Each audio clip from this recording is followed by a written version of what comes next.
Les variétés de blé en test dans les parcelles sont réceptionnées dans ce laboratoire. Objectif, proposer les farines les plus adaptées aux besoins des clients. On n'allait pas avoir la même chose pour un client qui va faire des biscuits, qu'un client qui va faire du pain de mie ou éventuellement des brioches. Plus de chaînes également qui automatisent pour faire du pain industriel. Donc ces gens-là, ils n'ont pas les mêmes besoins que le boulanger artisanal. Ils ont besoin de farine plus forte qui résiste mieux à toutes les contraintes mécaniques qu'ils vont avoir derrière.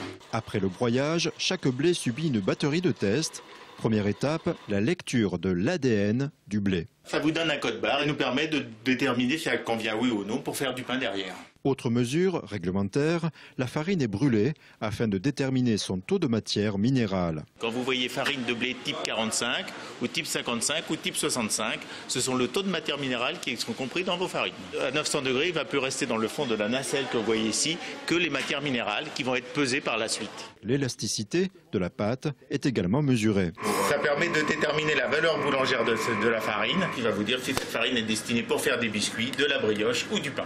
Le mieux placé pour en juger reste le boulanger. Ici, après les tests en laboratoire, toute une équipe met à l'épreuve recettes et farine. Pour mettre en situation les blés et après derrière choisir le mélange qui convient à l'utilisation pour notre client. Je ne préfère pas avoir les résultats du laboratoire pour pouvoir vraiment ressortir ce que la farine ou le blé qu'on va tester a dans le ventre en fait.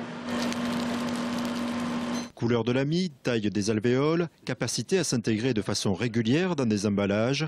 L'objectif vise ici à composer la meilleure farine. On a fait un essai sur 4 variétés différentes pour voir à la fois le travail donc, de la plasticité des pâtes et après donc, le résultat au produit fini sur la prise de volume et le feuilleté. On s'aperçoit qu'il y a des produits qui s'affaissent, donc qui est très gênant pour nos clients. Et ce qu'on essaye de trouver, en fait, c'est vraiment le bon produit avec un bel aspect et qui reste bien carré. Trouver le blé qui convient s'effectue en continu. Ces boulangers testent les nouveaux grains dès leur première récolte. Lorsqu'il y a des tests en plein champ, on est déjà présent pour étudier la qualité intrinsèque des blés. Pas droit à l'erreur. Cette usine écrase l'équivalent de 150 hectares de blé par jour, soit 5 millions de baguettes, avec des formulations de farine de plus en plus précises. Chaque tuyau, vous avez un produit différent. La farine que l'on commercialise, que ce soit pour les industriels ou celle que vous achetez en sachet, c'est un assemblage de farine élémentaire. Il faut en compter entre 30 et 40.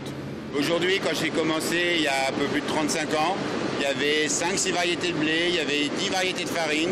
Aujourd'hui, on en est à 25 et il y a 60 variétés de farine. À cette complexité s'ajoute celle des filières, où chaque client exige des méthodes de culture et de transformation différentes pour un même blé. La filière, elle est surtout au niveau de l'agriculture, des conditions de culture et des intrants qui sont utilisés par l'agriculteur. Une particule de farine mesure 1 millième de millimètre. Aujourd'hui, obtenir une baguette ou un biscuit de qualité est devenu un travail de précision.